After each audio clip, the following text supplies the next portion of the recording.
Olá, sejam bem-vindos! No último Educa Floripa, acompanhamos um programa que encantou os alunos da rede, a Observação Astronômica. Nela se abre um universo de descobertas e curiosidades. Mas a exploração do universo não para por aí.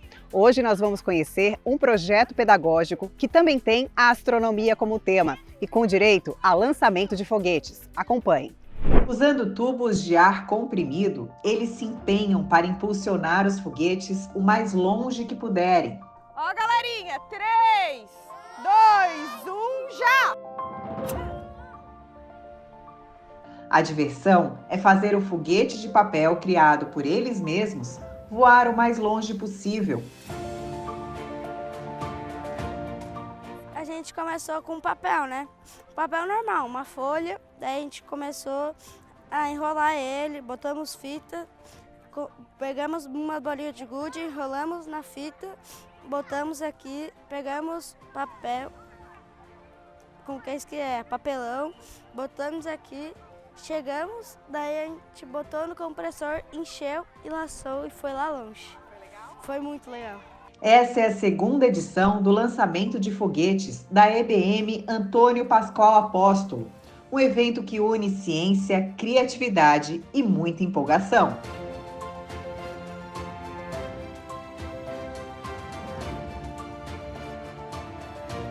Eles tiveram as aulas teóricas, né? E depois das aulas teóricas eles ficam com dúvida de como é que funciona e tal. Então eles conseguiram colocar a mão na massa e fazer o foguete, cada um construiu o seu. E a gente conseguiu montar o processo de lançamento hoje aqui, eles terem um pouquinho dessa convivência, né? De como ver a ciência funcionando, o lançamento do foguete em si. Aí tem a ideia da noção de comprimento, de distância, das distâncias astronômicas, a gente passa para as distâncias mais do cotidiano do dia a dia deles aqui, e aí eles podem também vivenciar esse processo da experiência em si do lançamento. Então eles estão entendendo quanto mais ar comprimido eles colocam no processo, mais longe o foguete vai, quanto menos, mais longe. Também a ideia da aerodinâmica, né? Os foguetes melhores construídos, eles vão mais longe, e os que tiveram alguma dificuldade de projeto aí ao longo do caminho, eles vão um pouquinho menos. Mas assim, todo mundo está saindo muito bem, eles estão se divertindo bastante, que é o objetivo final, e aprendendo, né? A paixão pela astronomia começou no ano passado, quando a escola passou a participar das Olimpíadas Brasileiras de Astronomia e da Olimpíada de Foguetes. O envolvimento dos estudantes foi tão grande que o projeto cresceu e agora atende alunos do 4º e 5º anos. A gente teve várias aulas fazendo cada parte do foguete e agora o dia do lançamento é a parte mais esperada, que eles ficam mais felizes. É um projeto que é brasileiro, que é da Olimpíada Brasileira de Astronomia e Astronáutica. E hoje a gente está fazendo o lançamento dos foguetes, né?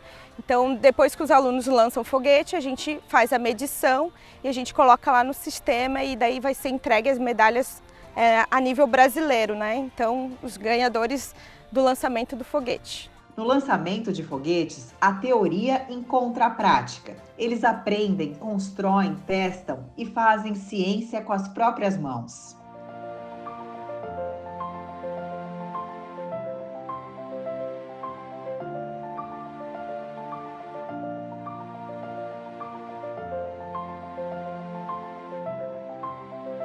Foi uma experiência muito legal, eu adorei ir para a sala de ciências, montar, fazer, foi muito legal. Como em toda competição, o objetivo é ganhar. Nós tentamos ganhar, como sempre, mas todo mundo estava ansioso, todo mundo tá começando a gritar, feliz e tudo, torcendo para todo mundo. Os ensinamentos vão além. Aqui fica nítido que um torce pelo voo do outro. É uma competição, mas a gente está tudo torcendo por um. Todos torcem por nós e nós torcemos por eles. Professora, recentemente a gente fez uma matéria na EBM Oswaldo Machado sobre atividades cooperativas. Aqui, de certa forma, vocês unem as duas coisas. É competitivo, mas é totalmente cooperativo. Isso que é bonito de ver, né? Eles estão todos torcendo, é uma competição, mas é bem cooperativo mesmo, assim, eles se cooperam, eles se torcem, até na hora da confecção um ajudava o outro quando não sabia fazer uma parte, então é bem bonito de ver assim essa união deles. A atividade reforça a alfabetização científica e mostra que a escola é o lugar ideal para imaginar e lançar grandes ideias. Eu achei muito bonita da atividade. A gente fala sobre as fases da Lua, a gente fala um pouco sobre as viagens espaciais. Então, todo esse momento, né, essa expectativa da teoria para chegar na prática, né, que é hoje o lançamento. Eu sou professor de tecnologia, então a gente trabalhou muito essa parte de desenvolvimento tecnológico, que precisou para a gente conseguir chegar à Lua, né? Também foi trabalhada toda a parte de ciência e desenvolvimento de materiais e tecnologias e produtos, na verdade, que possibilitou a gente conseguir conquistar o universo. Então a gente está aí, várias instituições estão buscando chegar a Marte, chegar à Lua, então eles estão vendo todo esse processo, vendo como isso é muito bom para o desenvolvimento na vida aqui na Terra em si. Então a gente vê que há uma gama de possibilidades, de interdisciplinaridades acontecendo ali, então é muito importante para o desenvolvimento deles. A gente já estudou sobre o sistema solar, agora sobre os foguetes. Os foguetes foi o que eu mais amei. Além de todo o conteúdo estudado, dos corpos celestes, passando pelos movimentos da Terra até a aerodinâmica, quando a ciência encontra a imaginação infantil, o conhecimento ganha impulso para voar ainda mais alto.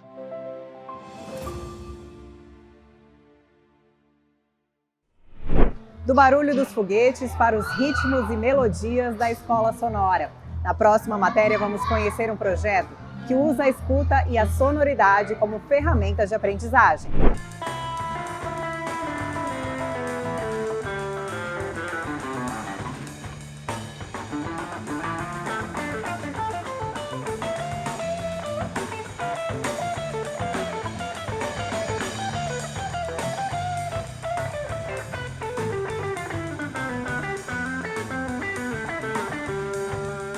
A música fala por si, mas também é possível explicá-la. Sempre costumo falar que música é som, mas nem todo som é música, né? Então, o som se torna música quando a gente consegue organizar, deixar dentro de regras, né? Colocar dentro de uma espécie de forma, né? Organizadamente, para o som virar música. E como é importante para uma criança entender que até música precisa de regras, de organização. Sabe assim, uma receita de bolo, que a gente tem que colocar farinha, açúcar e tudo mais? A música também. A música é composta por muitos e muitos e muitos ingredientes para se tornar música. E o principal ingrediente da música é o som. Como qualquer linguagem, ela também tem a sua lógica, a sua estrutura. O som, que é um elemento básico da música, ele é formado por alguns elementos que são altura, intensidade, timbre, duração e densidade. São esses 5 elementos do som. A altura tem a ver com as frequências graves, médias e agudas. Por exemplo, o meu contrabaixo, esse instrumento bonito aqui. Ele é grave ou ele é agudo, ele é médio, ele é o quê? Ele é grave. A guitarra do professor Dinho, quando ele toca numa região mais em cima, aqui ó.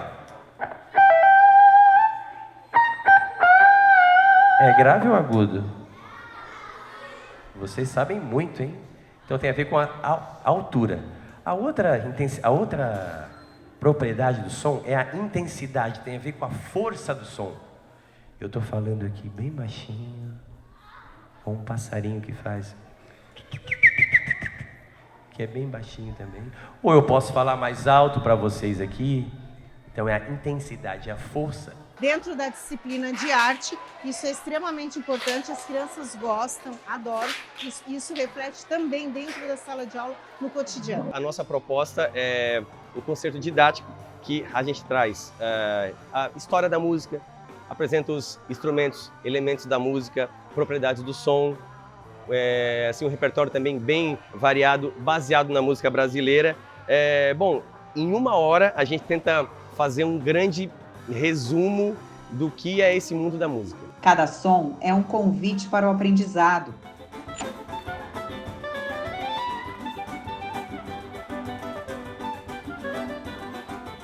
Quem sabe que instrumento é esse? Um convite que começa ainda em sala de aula, com o encantamento de quem descobre que vai cantar, ouvir, falar e ter a possibilidade de compreender a música. Ela disse que eles iam cantar, iam tocar instrumento, ia falar música, ia explicar como é que são os instrumentos. Antes de qualquer instrumento, vem o corpo. No início, são as palmas que conduzem a atenção. Toda criança entende esse chamado, porque bater palmas é desde cedo uma forma de se comunicar, de brincar e de começar a aprender em grupo.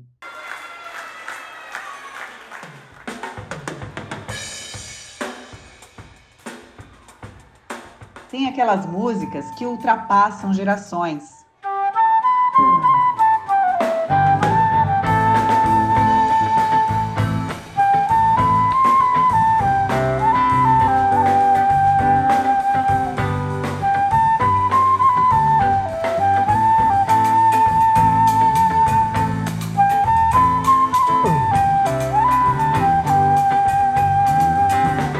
A bruma leve das paixões que vem de dentro, tu vem chegando pra brincar no meu quintal, no meu cavalo. E as que atravessam infâncias. Sítio do Pica-Pau Amarelo. Como é que é? Sítio do Pica-Pau Amarelo.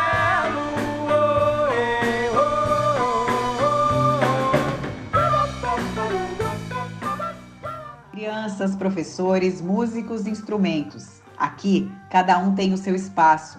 Um ambiente onde o silêncio, o barulho e a música caminham juntos. Então, assim, eu vou contar até 3, eu pedi silêncio, eu quero um silêncio absoluto. Vamos lá. 1, 2, 3, silêncio.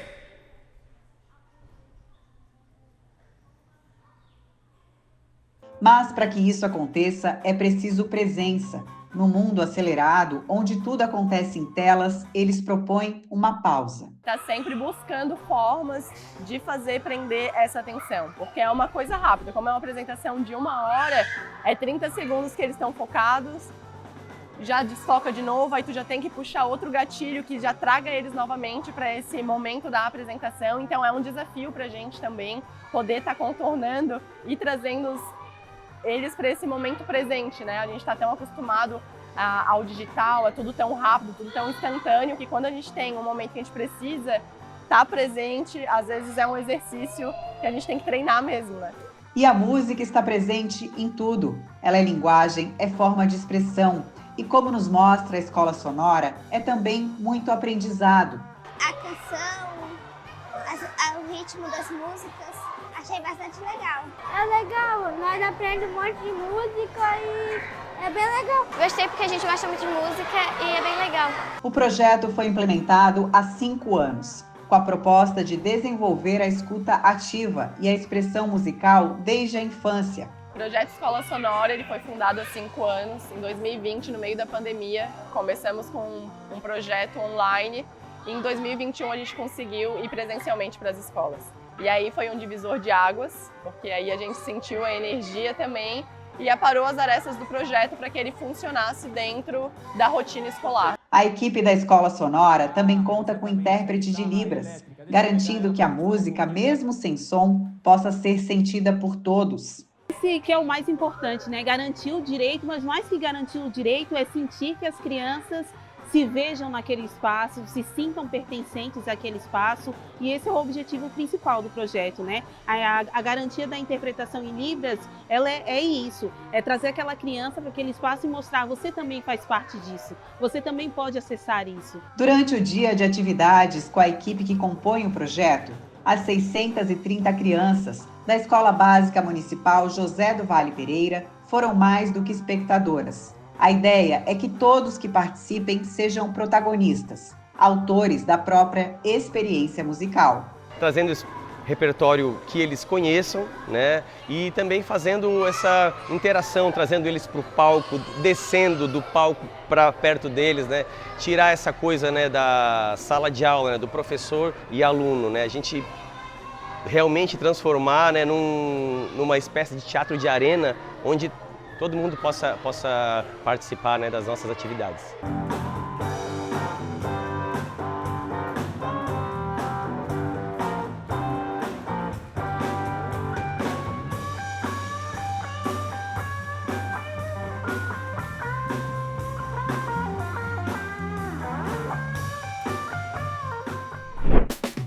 E o nosso Dica de Leitura de hoje começa com a mesa repleta de títulos diferenciados numa escritora que é referência no Brasil, Ana Maria Machado.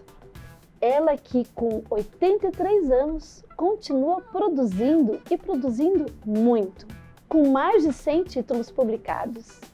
Essa mulher que nasceu no dia 24 de dezembro de 1941 e que antes dos 5 anos já estava lendo, ela continuou produzindo, não somente para crianças, mas é uma referência.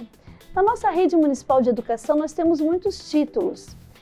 E uma das dicas que eu acho muito importante é que ela compartilha que com 7 anos ela ganhou um diário e ela começou a escrever neste diário.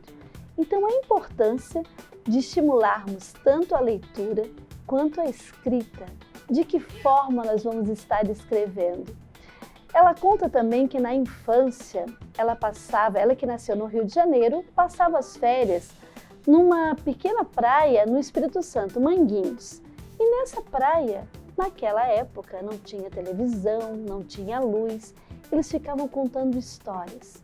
E das histórias familiares brotaram muitas histórias na sua imaginação. Então, Ana Maria Machado, hoje, que ocupa a primeira cadeira na Academia Brasileira de Letras e que foi muito premiada, assim, com os prêmios mais importantes na literatura, nos deixa escritos que são para todas as idades. Eu vou compartilhar um com vocês. Deste livro, Histórias Meio ao Contrário, que foi o primeiro título que ela ganhou uma premiação importante, aliás, a sua primeira premiação, nós temos um fragmento textual lindo que eu vou compartilhar. Vamos começar de novo pelo começo, ou pelo fim, que essa história é mesmo ao contrário. Então eles se casaram, tiveram uma linda filha como um raio de sol e viveram felizes para sempre. Eles eram um rei e uma rainha de um reino muito distante e encantado. Para casar com ela, ele tinha enfrentado 1000 perigos, derrotado monstros, sido ajudado por uma fada, tudo aquilo que a gente conhece de histórias antigas que os avós contavam e que os livros trazem cheios de figuras bonitas e coloridas. Depois viveram felizes para sempre. Isso era o mais difícil de tudo. Viver feliz para sempre não é fácil não. Para falar a verdade, nem é muito divertido. Fica tudo tão igual, a vida inteira, que até sem graça. E eles conseguiram essa felicidade para sempre porque tiveram alguma sorte e muita esperteza. A sorte era que eles e a filha tinham saúde e gostavam muito um do outro. A esperteza era que toda vez que aconteciam problemas e aborrecimentos, eles procuravam resolver, mas não se achavam que eram infelizes. E o rei continuava conversando e contando. Então, nessas horas, que possamos ter na leitura esse momento prazeroso em família, lembrando que o Felizes para Sempre está nas delicadezas do cotidiano. E mais uma dica, esses livros, eles estão disponíveis para o empréstimo da população de Florianópolis.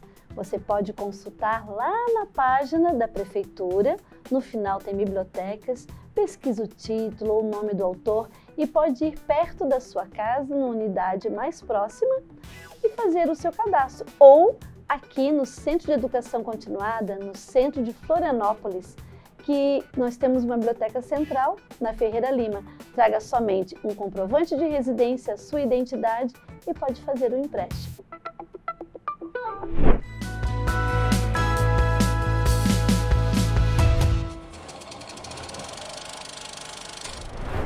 Tem filme que a gente assiste com o estômago e Que Horas Ela Volta, da Ana Mui Laerte, é um desses filmes. Porque ele não escancara a violência, ele serve no café da manhã, com frutas cortadas, com a bandeja no colo, ele não grita com a gente, sussurra, como quem pede licença para existir. E é aí que reside a força. Na aparência de calma, no verniz de cordialidade, na ordem doméstica onde tudo parece funcionar. É nesse espaço organizado e limpo que o filme vai revelando rachaduras nas falas cortadas, nos silêncios desconfortáveis, nas portas que não se abrem, nos espaços em que se pode ou não ocupar. A história gira em torno da Val, uma empregada doméstica pernambucana que trabalha há mais de uma década na casa de uma família de classe alta em São Paulo. A Val cuida da casa, da comida, do cachorro e principalmente do filho dos patrões, o Fabinho, por quem ela tem um afeto muito real e sincero. Aliás, talvez seja isso que mais incomode ao longo do filme, a sinceridade dos afetos dentro de uma estrutura de relações que é por essência desigual. A Val vive nos quartinhos dos fundos, segue as regras da casa, sabe onde deve estar, onde não pode pisar. Ela aprendeu, como tantas outras, a se anular para caber, e cabendo ser tolerada. E quando a filha Jéssica vem de Pernambuco para prestar vestibular, as linhas invisíveis que sustentam aquela rotina começam a se desfazer. A Jéssica não nasceu para obedecer às regras silenciosas. A presença dela, o corpo dela, o olhar direto incomodam. Ela não aceita dormir no quartinho, não aceita entrar pela porta de serviço, não aceita deixar de ser chamada para a mesa. Em outras palavras, ela não aceita o papel social que foi destinado à mãe dela e, por extensão, a ela própria. A sua existência é por si só um desafio à lógica da casa. Então, não existe gritos, não existe brigas, existem olhares, comentários péssimos disfarçados de elogio.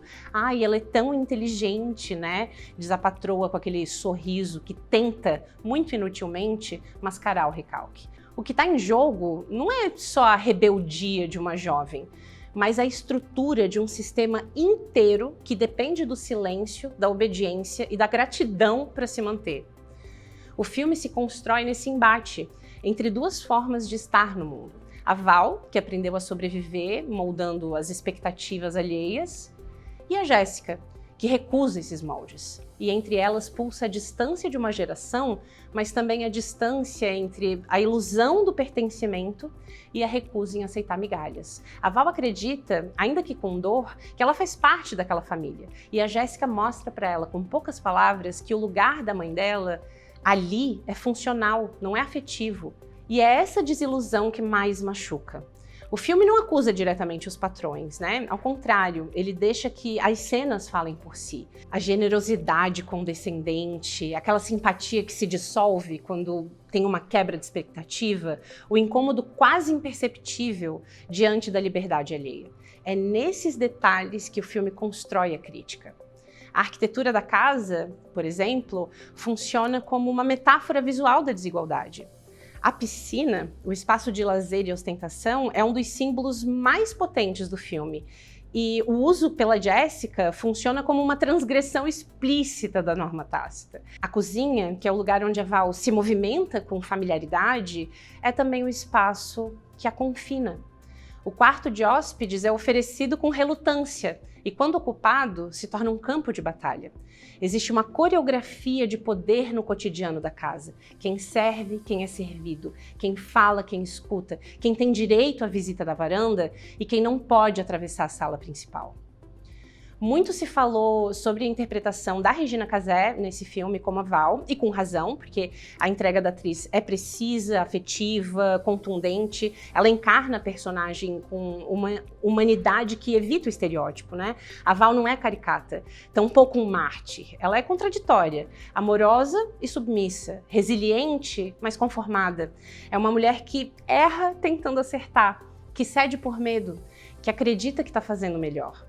Já a Camila Márdila, no papel da Jéssica, gente, ela traz uma força silenciosa, equilibra o filme. Ela não precisa levantar a voz para ocupar o espaço. A postura dela já denuncia o incômodo que ela causa. Ela é uma atriz incrível, a Márdila. Tudo que eu vi dela até hoje foi espetacular, assim.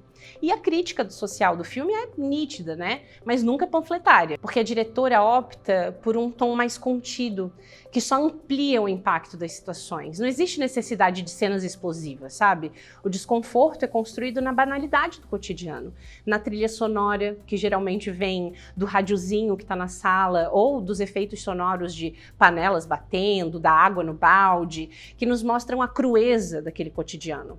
E talvez seja por isso que o filme tenha tocado tanta gente, porque ele expõe com delicadeza e precisão as microviolências que sustentam as grandes desigualdades. Ele mostra como o afeto pode ser instrumentalizado, como o amor de uma empregada pelo filho da patroa é aceito, mas só se ela souber o lugar onde ela pertence. Qualquer passo fora da linha ameaça a ordem, e por isso mesmo é reprimido. Então, a direção da Mui Laerte acerta quando opta por uma estética realista, quase documental. Planos longos, silenciosos, ausência de trilha sonora grandiosa. Tudo contribui para o incômodo que vai crescendo cena a cena. É como se o espectador ele tivesse também preso naquela casa, observando as dinâmicas se repetirem. A câmera ela também quase não se mexe, ela prefere enquadramentos mais estáticos que revelam também a imobilidade dessas relações. E aí, quando existe movimento, como na caminhada da Jéssica pela casa, o impacto é imediato. Existe um desconforto que se instala, um deslocamento que não é só físico, mas é simbólico também. E no final, o filme propõe uma espécie de reconfiguração do olhar. Aquilo que parecia natural no início passa a ser visto como insuportável. E é dessa transformação que horas ela volta se alimenta. Uma tomada de consciência que começa no íntimo, no olhar da Val que muda, num gesto de recusa que ela finalmente consegue fazer. E a cena da piscina, gente, é impossível não se emocionar. Que Horas Ela Volta não é só um filme sobre desigualdade. É um filme sobre o momento exato em que alguém percebe que está vivendo dentro de uma estrutura injusta. E com a força de quem finalmente entendeu o próprio valor.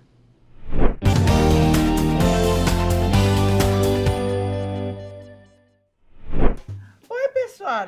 Como é que vocês estão? Eu sou a Dona Mocotinha. E eu sou o Zeca. E hoje nós estamos aqui no Educa Floripa para falar mais um pouquinho para eles sobre o vocabulário manezês. Meu Deus, Mocotinha, foi um sucesso. Cruzes, todo mundo gosta, né, Zeca? Todo mundo Mas eu gosta. vou te dizer, apura, Zeca! Apura, Zeca! Meu Deus, apurar pra que eu rabei ali na hora que eu tava vindo pra tua casa? Ô, Zeca, tu sabes o que é apura? Eu sei. O quê? É ir mais rápido.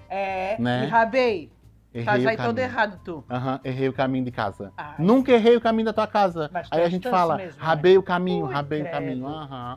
Ô, Zeca, é que tu sabes, né? Eu tô preparando uma tramóia tão linda, tão linda, tão linda. Cruzes, Meu todo mundo vai gostar. Deus, tu és uma rendeira de mão cheia, né? Tu Ô, sabes gente, o que é uma tramóia? acabei de falar, né? É quem faz as nossas rendas de birro. Mas também tem outra coisa. Tramóia, gente, é uma coisa que tu gosta.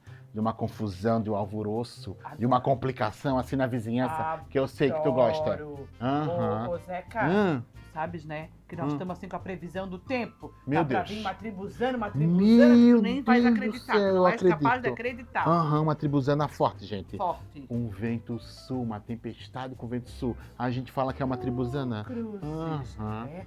Que chega até voar os popeli daí. Os popeli das coisas aradas, não tem? Voar o quê, Mocotinha? Os popeli. O marido da Olivia? Tolo. Popeli é papel. Tá. Ele tá achando que é Popeye. Popeye, não. Credo, Popeye. Agora eu entendi. Papel. Ô, Mocotinha, pega lá o papel na gaveta pra mim, por favor. Pega. Papel, gente. Outra coisa também que tem a ver com o tempo é uma viração. Isso aí vocês conhecem, né, gente? Ô, Mocotinha, a viração.